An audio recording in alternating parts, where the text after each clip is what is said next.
নমস্কার বন্ধুরা, আমি গতকাল একটা ভিডিও করবার চেষ্টা করেছিলাম, কিন্তু দুর্ভাগ্যক্রমে ভিডিওটির অর্ধেকটা করার পর আমার টেলিফোনটা অফ হয়ে যায়। কোথাও কিছু একটা গোলমাল হয়, বিষয়টা সম্পর্কে অতটা আমার ধারণা নেই, ফলে সেইটা ঠিকঠাক করে ভিডিওটা করতে পারিনি। ওই ভিডিওটার শেষ অংশ আমি এখন আপনাদের বলবার চেষ্টা করছি। বিষয়টা ছিল যে এই যে অতি সাম্প্রতিককালে কার-19 যে রুলস সেগুলো প্রকাশিত হবে কি হবে না, হলে বিজেপি দাবি করছে সব নাগরিক হয়ে যাবে। আসলে কি হতে পারে, আমরা কি মনে করছি, এই সমস্ত নিয়েই ভিডিওটা আমি শুরু করেছিলাম। একটা অংশ ওই ভিডিওটাতে রয়েছে, যেটা আমি প্রথম অংশ বলে পোস্ট করেছি। আজকের এই কথাগুলি আমি ওই ভিডিওর দ্বিতীয় অংশ বলে আপনাদের সাথে পরিচয় করাবো। বলা হচ্ছে কার-19 তার রুলস প্রকাশ হবে এবং রুলস প্রকাশ হলে উদ্বাস্তুরা, মতুয়ারা নাগরিকত্ব পেয়ে যাবেন। আমরা মনে করি, আমাদের joint action committee for Bangali refugee বলে যে উদ্বাস্তু সংগঠন আছে, এবং মতুয়াদের মধ্যে যে অংশ এখন রাজনীতি নিরপেক্ষ বলতে পারেন, তৃণমূলের দিকে নেই, বিজেপির দিকে নেই, একটু ভাবনা চিন্তা করেন যে সমস্ত মতুয়ারা, আমি তাদের কথা বলছি। আমরা মনে করছি যে কার-19 রুলস প্রকাশ করার কথা ঘোষণা করছেন, হয়তো এখন ইলেকশনের মুখে রুলস প্রকাশ হলেও হতে পারে। গত 4 বছর তারা করেনি, এটা কিন্তু নজিরবিহীন ঘটনা। ভারতের সংসদীয় ইতিহাসে একটা আইন তৈরি হয়েছে, কিন্তু তার রুলস প্রকাশ হয়নি 4 বছর, 4.5 বছর ধরে। এরকম কোনো ঘটনা আগে ঘটেনি। আপনারা 2003 সালের বহু নিন্দিত, বহু চর্চিত বিজেপির যে নাগরিকত্ব সংশোধনী আইন, আপনারা বইটা খুলে দেখুন। 2003 সালে নাগরিকত্ব আইন তারা তৈরি করেছে, 2003 সালেই তারা রুলস প্রকাশ করেছে। সাধারণভাবে এরকমই হয়, কোনো কোনো ক্ষেত্রে 10 দিন, 15 দিন, 1 মাস, 2 মাস আইন প্রকাশ হওয়ার পরে বা আইন পাশ হওয়ার পরে রুলস ফ্রেম করতে দেরি হয়। কিন্তু 4 বছর, 4.5 বছর রুলস প্রকাশ হয়নি, এইটা হয়নি। এইটা না হওয়ার কারণ হলো, এই রুলস যদি 4 বছর, 4.5 বছর আগে বিজেপি প্রকাশ করত, তাহলে আজকে মতুয়ারা এবং সমগ্র উদ্বাস্তুরা বুঝে যেতেন, এই 4 বছর, 4.5 বছরের অভিজ্ঞতায় বুঝে যেতেন যে কার-19 বিশেষ করে বাঙালি উদ্বাস্তুদের নাগরিকত্ব হবে না। যে কারণে তারা এই ঠিক ভোটের মুখে রুলস প্রকাশ করে এর ফলাফল কি হয়, এতে যে নাগরিকত্ব হয় না, এইটা বুঝে ওঠার আগেই তারা নির্বাচনটা সেরে নিতে পারেন। শুধু এই নির্বাচন কেন, ঠিক 2 বছর পরে বিধানসভা নির্বাচন, এই কার-19 দিয়ে ওরা বিধানসভা নির্বাচনটাও পার করতে চায়। এইটার পরে কিছু লোকে হয়তো দরখাস্ত করবেন, যারা সাহস করবেন। আমাদের ধারণা খুব বেশি মানুষ সাহস করে নাগরিকত্বের দরখাস্ত করবেন না। তার কারণ হচ্ছে, আমি যদি নাগরিকত্বের আবেদন করি যে ভারতবর্ষের নাগরিকত্ব আমাকে দাও, তার মানে হলো আমি ভারতবর্ষের নাগরিক নই। এবং ওই দরখাস্তে আপনাকে উল্লেখ করতে হবে আপনার জন্ম কোথায়, বাড়ি কোথায় ছিল, ইত্যাদি ইত্যাদি। তার মানে আপনাকে লিখিতভাবে বলতে হবে বাঙালি হলে যে আমি বাংলাদেশের নাগরিক, ভারতে এসেছি, আমি এখন ভারতের নাগরিকত্ব চাই। আবেদন করলেই নাগরিকত্ব হবে কি না, বা যে সমস্ত কঠিন শর্ত আছে তাতে মনে হচ্ছে আবেদনকারীদের মনে হবে নাগরিকত্ব পাওয়া খুব কঠিন ব্যাপার বা প্রায় অসম্ভব, সেক্ষেত্রে কেউ সাহস করবেন কি না আমার যথেষ্ট সন্দেহ আছে। কারণ অনেকেই আছেন যারা ছেলেবেলায় এসেছেন, এখানে পড়াশোনা করেছেন, চাকরি করছেন, এখন আমি বাংলাদেশি, আমাকে ভারতীয় নাগরিকত্ব দাও, এটা বলা যায় দুঃসাহসিকতার পরিচয় দেওয়া। এইটা কয়জনে পারবেন আমরা জানি না। বা কেউ ব্যবসা করছেন, কেউ সম্পত্তি করেছেন, ব্যাংক ব্যালেন্স আছে, যে এইভাবে আমি বাংলাদেশি, নাগরিকত্ব দাও, ভারতের নাগরিকত্ব আমাকে দাও, এই কথা বলার পর তার কি হবে এইটা নিয়ে একটা আশঙ্কা থাকবে এবং মানুষ নাগরিকত্বের আবেদন করতে পারবেন না। সেই জন্যে আমরা বলছি যে এই নাগরিকত্ব আবেদন করে নাগরিকত্ব অর্জনের এই পথ যেটা বিজেপি বলছে এটা সঠিক না, এবং এই পথে নাগরিকত্ব সমস্যার সমাধান হওয়া সম্ভব নয়। যে কারণে আমরা বলছি এই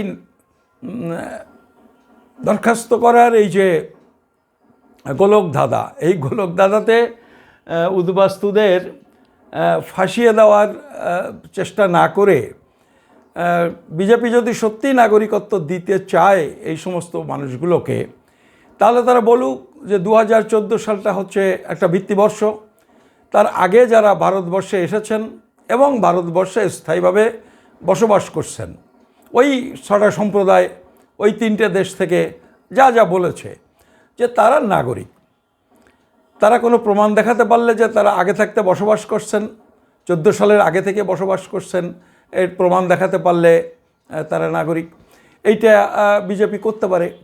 কিন্তু সেটা করছে না বলেই মানুষের সন্দেহ হচ্ছে, আমাদেরও সন্দেহ হচ্ছে যে আসলে এটা বিজেপি ভোটের রাজনীতি করছে, নাগরিকত্ব দেওয়া তাদের উদ্দেশ্য নয়। এইটা একেবারে এই যে অনুমানের কথা এতক্ষণ বললাম, এই যে মনে হচ্ছে বললাম, এইটা নিছক আমরা এই যে হাত গুনে বলছি এরকম নয়, এর কিছু কারণ আছে, কিছু যুক্তি আছে, মোদী সরকারের কিছু ঘোষণা আছে যেগুলো এক জায়গায় করলে এইটা যে কোনো যুক্তিবাদী লোক আমরা যেমনভাবে ভাবছি সেইটাই মনে করবেন। আমরা 2016 সালের 15ই জুলাই, তখন রাজনাথ সিং ছিলেন স্বরাষ্ট্রমন্ত্রী, তিনি এই বিলটা প্লেস করেছিলেন 16 সালের জুলাই মাসে। আমরা তখন থেকে বলছি ওই বিলটা দেখেই যে এই বিলে নাগরিকত্ব হয় না, এই বিলে উদ্বাস্তুদের নাগরিকত্ব সমস্যার সমাধান হবে না। কেন বলছি তার কারণ, ওই বিলটা যখন পেশ করেছিলেন রাজনাথ সিং, তখন রাজনাথ সিং নিজেই বলেছেন যে এটা নাগরিকত্ব দেওয়ার আইন নয়, এটা অন্য কিছু। কি সেটা আমি আপনাকে বলছি। আমাদের দেশের সংসদীয় রীতি হলো কোনো বিল বা কোনো আইন তৈরি করতে হলে আইনে কি আছে সেটা সংক্ষেপে বলে একটা প্রেস স্টেটমেন্ট লিখিতভাবে দিতে হয়, তার মধ্যে খুব সংক্ষেপে সারাংশ যেটা আইনটার সেটা উল্লেখ করতে হয়। এবং এই যে স্টেটমেন্ট বা প্রেস রিলিজ, এইটার হেডিংটা হয়, মানে সে রাজ্যসভার ক্ষেত্রেও যা, লোকসভার ক্ষেত্রেও তাই, বিধানসভার ক্ষেত্রেও তাই, প্রত্যেকটা ক্ষেত্রে এই যে স্টেটমেন্টটা গভর্নমেন্ট পেশ করে, সাধারণত যে বিষয়ের আইন সেই বিষয়ের কোনো মন্ত্রী এটা এই প্রেস স্টেটমেন্টটা করেন। তো সেই স্টেটমেন্টটার হেডিং হয় statement of objects and reasons. তো এই ক্ষেত্রেও রাজনাথ সিং করেছিলেন। রাজনাথ সিং যে প্রেস স্টেটমেন্টটা করেছিলেন, আপনারা দেখুন, এই হচ্ছে সেই প্রেস স্টেটমেন্টটা। আপনারা দেখে নিন। এই প্রেস স্টেটমেন্টটা রাজনাথ সিং করেছিলেন। এই ছবি দেখে আপনারা পড়তে পারবেন না। এইটাতে লিখেছে, একদম প্রথম প্যারাগ্রাফই বলেছেন যে এখন ভারতবর্ষে যে নাগরিকত্ব আইন কার্যকরী আছে, সেই আইনে ওই 3 দেশ থেকে আসা ওই 6টা সম্প্রদায় অনুপ্রবেশকারী হিসেবে বিবেচিত হন। তাই তারা ভারতবর্ষে নাগরিকত্বের জন্য আবেদন করার যোগ্য নন। আমরা মানে বিজেপি গভর্নমেন্ট, রাজনাথ সিং এই বিল আনছি। এই বিল যদি সংসদে পাশ হয়ে আইনে পরিণত হয়, তাহলে এই 3 দেশ থেকে যে 6টা সম্প্রদায়, ওই হিন্দু, বৌদ্ধ, খ্রিস্টান, জৈন, পার্সি, শিখ, তারা অনুপ্রবেশকারী তকমা থেকে মুক্তি পাবেন, যার জন্যে নাগরিকত্বের আবেদন করার যোগ্য বলে বিবেচিত হবেন। তাহলে আবেদন করার যোগ্য বলে বিবেচিত হবেন, নাগরিকত্ব হবে, এই কথা এই যে আইন, এই বিবৃতি এইটাতে বলা নেই। কিন্তু মোদি যখন ঠাকুরনগরে আসছেন তখন কি বলছেন? এই আইনে নাগরিকত্ব হয়ে যাবে। প্রধানমন্ত্রী তিনি এই কথা বলছেন, যেটা প্রায় সম্পূর্ণ মিথ্যে কথা বলা যায়। স্বরাষ্ট্রমন্ত্রী অমিত শাহ তাই বলছেন। প্রায় সম্পূর্ণ কেন বলছি এই কারণে যে এইটা অন্তত নাগরিকত্বের ক্ষেত্রে আবেদন করার একটা সুযোগ এই আইনের পক্ষে বলা হচ্ছে, আইনের জন্য এটা সম্ভব হয়েছে, যে কারণে আমি প্রায় কথাটা বলছি। এখন আপনারা ইতিমধ্যে শুনেছেন এবং এটা পড়লে আপনারা জানতে পারবেন। আপনি আবেদন করবেন, উদ্বাস্তুরা আবেদন করবেন, কিন্তু নাগরিকত্ব দেওয়ার ক্ষেত্রে কয়েকটা শর্ত আরোপ করা হয়েছে। মূলত 3টে শর্ত আমরা আপনাদের বলছি, আপনারা জানেন, তবু আর একবার বলি। একটা হলো যে আপনাকে 2014 সালের 31শে ডিসেম্বরের আগে যে আপনি ভারতে এসেছেন, ভারতে বসবাস করছেন, তার একটা প্রমাণপত্র লাগবে। আমাদের ধারণা অধিকাংশ উদ্বাস্তু মানুষ এবং মতুয়া, গোটা সব উদ্বাস্তু সমাজ, এইটার বেশিরভাগ লোকে এই শর্ত পূরণ করতে পারবেন। দ্বিতীয় শর্ত হলো, আপনি বুঝতে পারছেন 3টে দেশ থেকে আসলে আপনি সুযোগ পাবেন। তা আপনি দরখাস্ত করলেন, দরখাস্ত করলেই অফিসাররা বলবে আপনি যে বাংলাদেশ থেকে এসেছেন, সে বাংলাদেশ থেকে এসেছেন না শ্রীলঙ্কা থেকে এসেছেন, নেপাল থেকে না মায়ানমার থেকে এসেছেন, অফিসার বলবেন আমি বুঝবো কী করে? ফলে আপনাকে একটা প্রমাণপত্র দিতে হবে। তার মানে আপনি বাংলাদেশের নাগরিক ছিলেন, বাংলাদেশের বাস করতেন, তার একটা প্রমাণ আবেদনের সাথে দিতে হবে। না হলে ওই অফিসার সই করবেন না। মোদী সরকার আজকে আছে, কালকে থাকবেন না, অন্য গভর্নমেন্ট আসতে পারে। ফলে মোদী সরকারের কথায় তো ভরসা করলে হবে না। আইন কানুন নিয়ম এগুলো আপনাকে ফলো করতে হবে। কালকে মোদী গভর্নমেন্ট না থাকলে ওই অফিসাররা যেভাবে করবেন, আমি সেইটাই আপনাদের বলছি, এটা আপনারাও বোঝেন। তাহলে আপনি কিভাবে বাংলাদেশে যে বসবাস করতেন, বাংলাদেশের নাগরিক ছিলেন, 10 বছর, 20 বছর, 30 বছর, 40, 50, 60 বছর আগে আপনি দেশ ত্যাগ করে চলে এসেছেন, কি করে দেবেন? ফলে এইটা অসম্ভব না হলেও অত্যন্ত কঠিন কাজ। ফলে আবেদন করে নাগরিকত্ব পাওয়ার ক্ষেত্রে যে কঠিন বিষয় সেটা আপনি বুঝতে পারছেন। এরপরে হলো তৃতীয় কন্ডিশন। তৃতীয় কন্ডিশনটা কি? তৃতীয় কন্ডিশন হলো আপনি যদি ধর্মীয় কারণে নির্যাতিত হয়ে বাংলাদেশ বা পূর্ব পাকিস্তান ত্যাগ করতে বাধ্য হয়ে থাকেন, তাহলে আপনি নাগরিকত্ব পেতে পারেন, অথবা ধর্মীয় কারণে নির্যাতিত হওয়ার আশঙ্কায় যদি দেশ ত্যাগ করে থাকেন। আমরা সাধারণত পূর্ব পাকিস্তান বা বাংলাদেশ থেকে যারা এসেছি তারা ধর্মীয় কারণে নির্যাতিত হয়ে আসেনি। খুব কম লোক নির্যাতিত হয়েছেন। অধিকাংশ লোক আমরা এসেছি নির্যাতিত হওয়ার আশঙ্কায়। মানে আমরা ভাবছি এখন কিছু হচ্ছে না, মুসলমান অধ্যুষিত দেশ, আমাদের ভবিষ্যৎ প্রজন্মের কি সমস্যা হবে হবে না, দেশের অবস্থা কি হবে, ফলে যদি সম্ভব হয় আমরা দেশ ত্যাগ করে চলে যাই, সুযোগ আছে যাই, এইভাবেই বেশিরভাগ লোক এসেছেন। তা দেশ ত্যাগ করায় আশঙ্কায় দেশ ত্যাগ করলে এই আশঙ্কার কি প্রমাণ হয়? কি মনে হয়? আশঙ্কার কোনো প্রমাণ হয়? ফলে এই আশঙ্কার কথা প্রমাণ করা অসম্ভব, এটা ডিফিকাল্ট না, এটা ইম্পসিবল।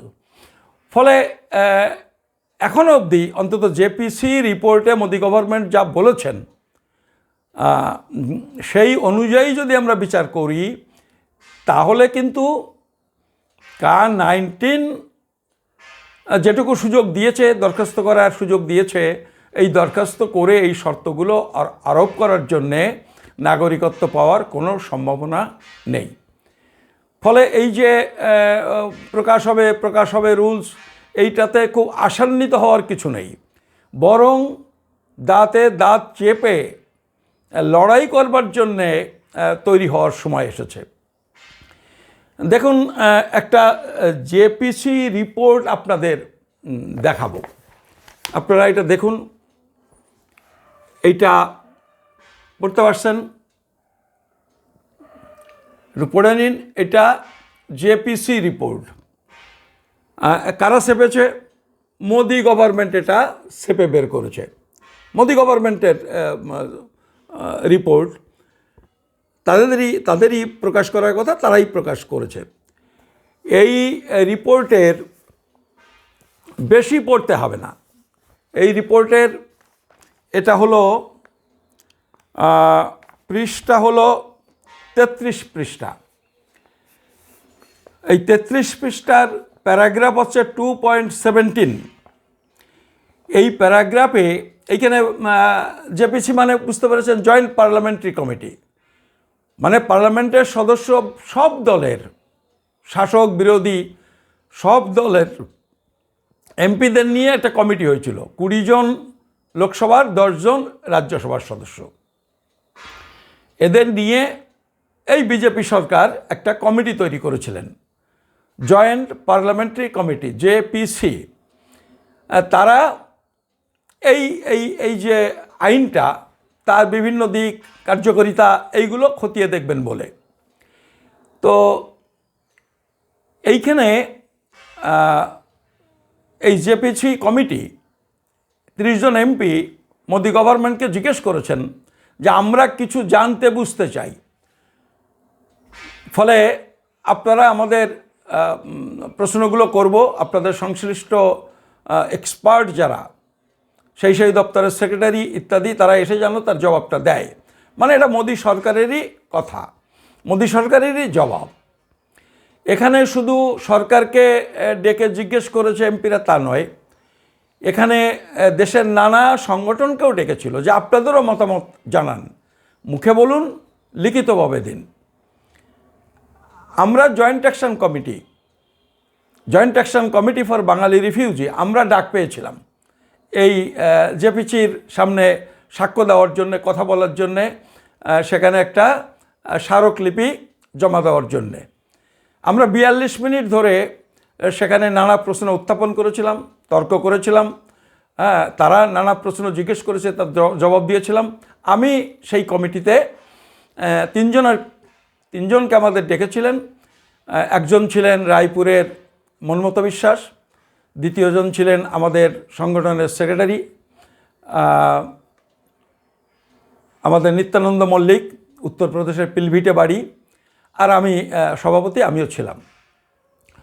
তো সেইখানে এই জিজ্ঞেস করেছে এমপিরা মোদি গভর্নমেন্টকে যে এই আইনটা বলছেন, তো এই আইনটা পাশ হলে কত মানুষ উপকৃত হবেন। তার জবাবে এই দেখুন, এই যে 2.17 এই প্রশ্ন করেছে, এই উত্তর দিয়েছে।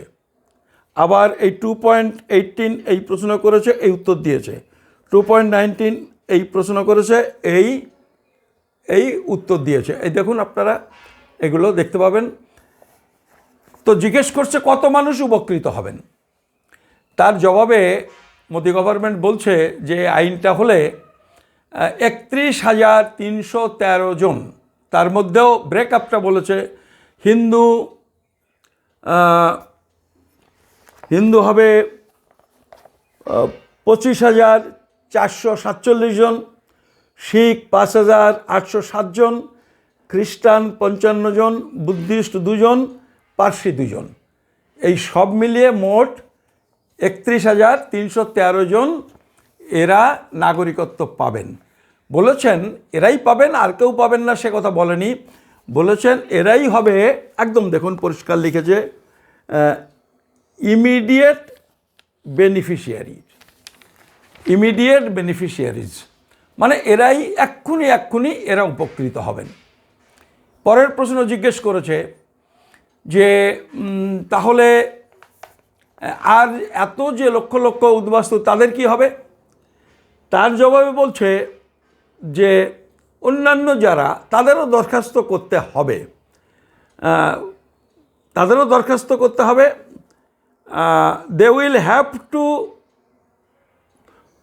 সেই সাথে বলছে they will have to prove that they came to India due to religious persecution.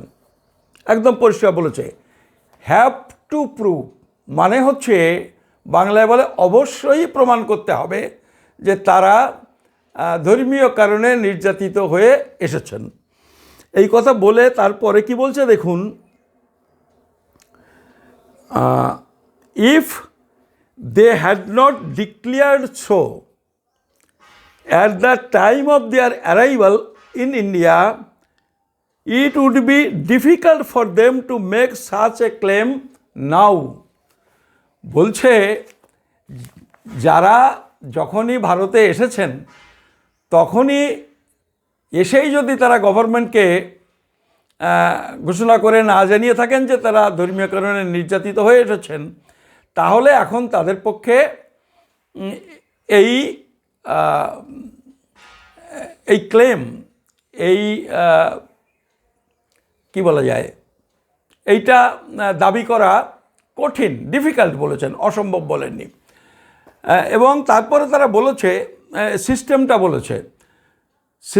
বলেছে যে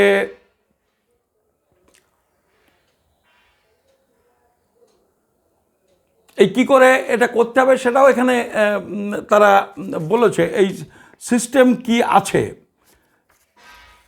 তারা বলেছে,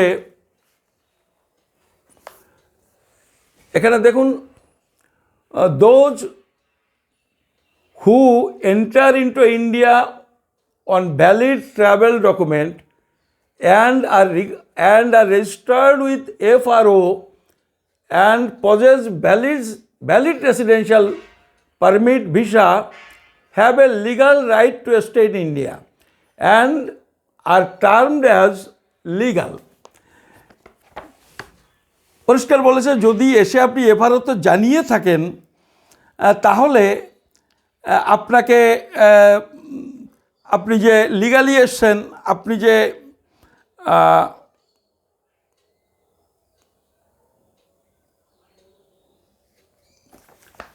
এফআরওতে যদি জানিয়ে থাকেন তাহলে আপনার এখানে আসা এবং বসবাস করাটা বৈধ বলে ধরা হবে। এবং এইখানে বিভিন্ন সময় বিভিন্ন প্রশ্নের উত্তরে পরিষ্কার বলেছেন যে এই রিপোর্টের বিভিন্ন অংশ দেখলে আপনারা যদি দেখতে চান আমরা আপনাদের হোয়াটসঅ্যাপ করে পাঠাতে পারি। সেখানে বলছে যে যারা দেশ ত্যাগ করে ভারতে এসে গভর্নমেন্টের একটা দপ্তর আছে, তার নাম হচ্ছে FRO, এই যেটা উল্লেখ করেছে এখানে, ফরেনার্স রেজিস্ট্রেশন অফিস, সেখানে যারা লিখে জানিয়েছে যে আমি ধর্মীয় কারণে অত্যাচারিত হয়েছি এবং দেশ ছাড়তে বাধ্য হয়েছি, তারা ওই আবেদন করে নাগরিকত্বটা পেতে পারেন। একই সাথে এই রিপোর্টে মোদি গভর্নমেন্ট বলছে যারা এসেই এটা জানাননি FROকে, তাদের পক্ষে এখন 10 বছর 20 বছর পর এখন আর এইটা প্রমাণ করা সম্ভব নয়।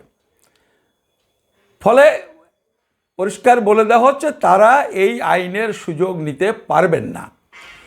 তারপরেও জিজ্ঞেস করেছেন এমপিরা যে তারপরেও যদি কেউ যথেষ্ট প্রমাণ দিয়ে এফিডেভিট আকারে আবেদন করে, নাগরিকত্বের জন্য দরখাস্ত করে, বলেছে তেমন যদি হয়, আবেদন করলেই হবে না, প্রমাণ দিলেই হবে না, তাহলে সেইটা বাংলাদেশে কেন্দ্রীয় সরকারের যে এজেন্সিসগুলো আছে, এজেন্সিস ইনক্লুডিং র, একদম এখানে পরিষ্কার বলেছে যে ইনক্লুডিং র, তারা বাংলাদেশে এইটাকে এনকোয়ারি করবে। এনকোয়ারি করে যদি তার দাবির সত্যতা যদি প্রমাণ হয় যে সে ধর্মীয় কারণে অত্যাচারিত হয়েছেন বা অত্যাচারিত হওয়ার ভয়ে এসেছেন, ওই দেশে বসবাস করতেন, ওই দেশের নাগরিক ছিলেন, তাহলে তার নাগরিকত্ব হলেও হতে পারে।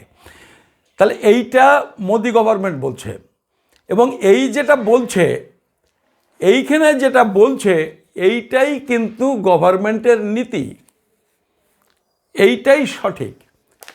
আর মোদি সাহেব ঠাকুরনগরে এলেন, এসে মতুয়াদের ময়দানে একটা বক্তৃতা করে গেলেন, অমিত শাহ এলেন, বক্তৃতা করে গেলেন, এগুলো কিন্তু মেঠো বক্তৃতা, এগুলোর কোনো আইনগত ভিত্তি নেই।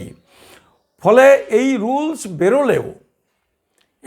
বেরোলেও এক হচ্ছে মানুষ আবেদন করতে সাহস পাবেন না, হয়তো আবেদন করবেন কিছু মানুষ 5 বছর 10 বছর এরকম এসেছেন, বাংলাদেশ থেকে সদ্য এসেই ওই বিজেপি করেন, তারা দেখেন যে আমাদের তো হারাবার কিছু নেই, যদি না হয় আবার চলে যাব বাংলাদেশে, এরকম কিছু ভাসমান লোক আছেন এখানে। তো এরকম কিছু লোকের দরখাস্ত করতে পারেন, কিন্তু এখানে যারা এস্টাবলিশড হয়েছেন তাদের পক্ষে আবেদন করা খুব কঠিন। আর আবেদন যদি করেনও বুঝে না বুঝে সাহস করে, তাহলেও তারা নাগরিকত্ব পাবেন বলে আমরা মনে করি না। অন্তত এই জেপিসি রিপোর্টে যেভাবে গভর্নমেন্ট বর্ণনা করেছে তাতে তাই বোঝা যাচ্ছে। আর তারপরে যদি সিচুয়েশান চেঞ্জ হয় সে অন্য কথা। যেমন একটা কথা আমরা শুনছি, সেটা নিয়েও দুটো কথা বলি, যে গভর্নমেন্ট বলছে যে রুলস যেটা বেরোবে তাতে কোনো কাগজ দেখাতে হবে না। তার মানে হয়তো রুলসে বলে দিতে পারে, মানে সব থেকে সরলীকৃত যদি হয় তাহলে বিজেপি গভর্নমেন্ট এইটা করতে পারে যে কোনো ডকুমেন্ট দেখাতে হবে না, সেলফ ডিক্লারেশন, নিজস্ব যে ঘোষণা, সেইটা অ্যাফিডেভিট আকারে দিলে গভর্নমেন্ট সেটা অ্যাকসেপ্ট করবে। এইটা যদি রুলসে থাকে তাহলে এই ডকুমেন্ট দেখানোর বিষয়টা থাকবে না।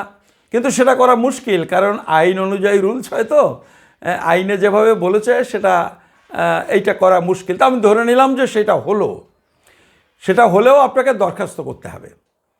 এই দরখাস্তটা কত মানুষ করবে? 1985 সাল থেকে নাগরিকত্বের সার্টিফিকেট দেওয়া বন্ধ, একটা দিক। দুটো হচ্ছে নাগরিকত্ব এইভাবে নিতে হয় এটা মানুষ জানতো না। এই এনআরসি শুনে এখন সবাই বুঝতে পারছেন যে আমরা নাগরিক কিনা। আসলে আইন যদি বলেন তাহলে এই যারা পূর্ববঙ্গ থেকে এসেছেন, সে পূর্ব পাকিস্তান হোক আর বাংলাদেশ হোক, 71 কিন্তু কোনো সীমারেখা নয়। তাহলে এসেছেন অন্তত 2 কোটি 2.5 কোটি মানুষ। তা তার কম করে 2 কোটি মানুষ তারা আমাদের দেশের সংবিধান এবং আইন অনুযায়ী কিন্তু আজকে নাগরিক নয়। যেভাবে আইন মেনে আসামে এনআরসি হয়েছে, আইন অনুযায়ী প্রমাণ করতে হচ্ছে তিনি নাগরিক কিনা। এটা যদি পশ্চিমবঙ্গে হয় বা দেশের অন্যান্য অংশে হয়, তাহলে ধরে নিন মোটামুটি যারা দেশ ত্যাগ করে এসেছেন তার 95% মানুষ বেনাগরিক। কেন বলছি এই কথা? আইনটা এক কথায় আপনাকে বলে দিই।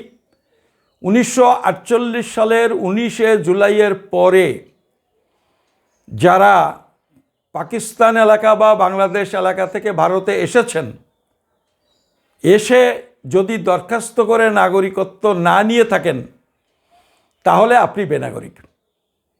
আমি বহিরাগতদের কথা বলছি, আমি জন্মসূত্রে নাগরিকত্বের কথা বলছি না, বহিরাগতদের কথা বলছি। তারা বেনাগরিক। তা দেখুন, এই 2 কোটি 2.5 কোটি লোকের 95% লোক কিন্তু এসে দরখাস্ত করে নাগরিকত্ব নেয়নি। অনেকে বলেন আমরা সেন্ট্রাল গভর্নমেন্টের চাকরি করেছি, কার্গিল যুদ্ধে লড়াই করেছি, ডিফেন্সে চাকরি করেছি, আমাদের ভোটার কার্ড আধার কার্ড আছে। যেটা মমতা ব্যানার্জি বলছেন, সেটা আমি গত কালকের যে ভিডিও সেটাতে বলেছি মমতা ব্যানার্জি কীভাবে ধাপ্পা দিচ্ছেন, সেটা আপনারা একটু দেখে নেবেন। বা কেউ বলছেন আমরা সেটেলমেন্ট পেয়েছি আন্দামানে, নৈনিতালে বা দণ্ডকারণ্যে। এইরকম যা কিছু আছে, এ কিন্তু কোনোটাই আইনত নাগরিকত্বের প্রমাণপত্র নয়। 48 সালের 19শে জুলাইয়ের পরে যদি আপনি পাকিস্তান বা বাংলাদেশ থেকে এসে থাকেন বা পৃথিবীর কোনো জায়গা থেকে এসে থাকেন, দরখাস্ত করে আপনাকে নাগরিকত্ব নিতে হবে। যারা দরখাস্ত করে নাগরিকত্ব নেননি তারা কিন্তু নাগরিক নন। ফলে আপনি বুঝতে পারছেন যে কত সংখ্যক মানুষ যদি দরখাস্ত করে নাগরিকত্ব নিতে হয় তারা দরখাস্ত করবেন। যদি করেন, তাহলে ধরুন আমরা একটা সংখ্যা বলছি, সরকারি হিসেব কিছু নেই, ফলে নির্দিষ্ট করে বলা যাবে না, সেটা হলো প্রায় 2 কোটি মানুষ। তা 2 কোটি মানুষ দরখাস্ত করবেন, গভর্নমেন্টের কোনো পরিকাঠামো আছে যে এই 2 কোটি দরখাস্ত তারা খুব তাড়াতাড়ি দরখাস্ত করবেন, পুলিশ ভেরিফিকেশন হবে, এনকোয়ারি হবে, দরখাস্ত ভুল ত্রুটি হবে, সংশোধন হবে, এই করে সার্টিফিকেট ইস্যু হবে? এইটা মানুষ জীবদ্দশায় পাবেন? মানুষ জীবদ্দশায় পাবেন না। অথচ এই নাগরিকত্বের প্রশ্ন আমার প্রতিদিন দরকার হয়। যারা পাশ করে বেরিয়েছেন তাদের চাকরি পাওয়ার মেয়াদ কদিন? 5 বছর 7 বছর, তার মধ্যে না হলে বয়স উত্তীর্ণ হয়ে যাবে। ফলে এইটা কোনো সমাধান নয়। যে কারণে আমরা বলছি যে এই যে কংগ্রেস সিদ্ধান্ত নিয়েছে একটা কাট অফ ডেট, সিপিএম সিদ্ধান্ত নিয়েছেন একটা কাট অফ ডেট, বিজেপি বলছেন এদের নাগরিকত্ব দেওয়ার কথা, অন্তত কথাই সেটা বলছেন। তৃণমূলও দেখবেন তার মন্ত্রিসভার সিদ্ধান্ত নিয়েছে যাদের ভোটার কার্ড রেশন কার্ড আছে, 5 বছরের বেশি পশ্চিমবঙ্গে বসবাস করছেন, তাদের নাগরিকত্ব পাওয়া উচিত। ফলে সবাই চাইছেন এদের নাগরিকত্ব হোক। যে কারণে আমরা বলছি এই দরখাস্ত করে নাগরিকত্ব অর্জনের এই পথ সঠিক নয়। এ পথে উদ্বাস্তুদের নাগরিকত্ব সমস্যার সমাধান হবে না। যে কারণে বিজেপি করেছে 2014 সালের 31শে ডিসেম্বর একটা ভিত্তিবর্ষ। আমরা ওই ভিত্তিবর্ষও মানতে রাজি আছি। আরও ভালো হয় যদি ওটা 2014 না করে 2016, 17, 18 এরকম একটা ভিত্তিবর্ষ হোক। যদি নাও হয়, ধরুন 2014 সালটাই ভিত্তিবর্ষ করে একটা আইন প্রণয়ন করা হোক, একটা নতুন তৈরি হোক, যাতে বলা হবে যে 2014 সালের আগে থেকে যারা ভারতবর্ষে বসবাস করছেন, কোনো প্রমাণ দেখাতে পারলে তারা সবাই ভারতবর্ষের নাগরিক। সেই প্রমাণপত্রটা হতে পারে, সুপ্রিম কোর্ট আসামের ক্ষেত্রে 14টা ডকুমেন্ট, তার একটা দেখালে তাকে নাগরিক হিসেবে মেনে নিতে বলেছে। কংগ্রেস, সিপিএম বা আমরাও দাবি করছি আরও 6টা বাড়াও কাগজপত্র, আরও একটু সহজ হোক। এই 20টা কাগজপত্রে যে কোনো একটা দেখাতে পারলে বোঝা যাবে তিনি 2014 সালের আগে থেকে বসবাস করছেন এবং তিনি নাগরিক হিসেবে ঘোষিত হবেন। এরকম একটা আইন তৈরি হোক। তাতে দেখুন আজকে এই উদ্বাস্তুদের নাগরিকত্ব তারা কবে এসেছে প্রমাণ করতে গিয়ে এখানকার যারা ভূমিপুত্র, এখানকার যারা আদিবাসী, বাউরি, বাগদি, মুসলমান বা অন্যান্য যারা এখানকার ঘটি, তাদেরও কিন্তু প্রমাণপত্র দেখাতে হচ্ছে। তা না হলে তো আলাদা করা যাচ্ছে না। ফলে তারাও বিপদে পড়েছেন। কারণ 48 সালের আগের প্রমাণপত্র দেখানো এখানকার মুসলমান আদিবাসী তাদের পক্ষেও কঠিন, এখানকার অন্যান্য বাউরি বাগদিদের পক্ষেও কঠিন। ফলে এইটা যদি 2014 সাল যদি একটা ভিত্তিবর্ষ করে তার আগে থাকতে বসবাস যারা করছেন তাদের নাগরিক ঘোষণা করলে এখানকার ভূমিপুত্র যারা আদিবাসী, মুসলমান, অন্যান্য যারা এবং উদ্বাস্তু যারা, তাদের সবার পক্ষে এটা সহজ হবে। তারা 2014 সালের আগের এখানে বসবাসের একটা প্রমাণপত্র দেখিয়ে নাগরিক হয়ে যাবেন, তারা নাগরিকত্ব প্রমাণ করতে পারবেন। এইটাই আমরা দাবি করছি, এরকম একটা আইন হোক। আমরা সমস্ত জনসাধারণ, সমস্ত পলিটিক্যাল পার্টির কাছে আবেদন করছি যে আপনারাও এরকম একটা আইনের দাবিতে সরব হন বা গভর্নমেন্ট এরকম একটা আইন করবার ঘোষণা করুক। নমস্কার, ধন্যবাদ।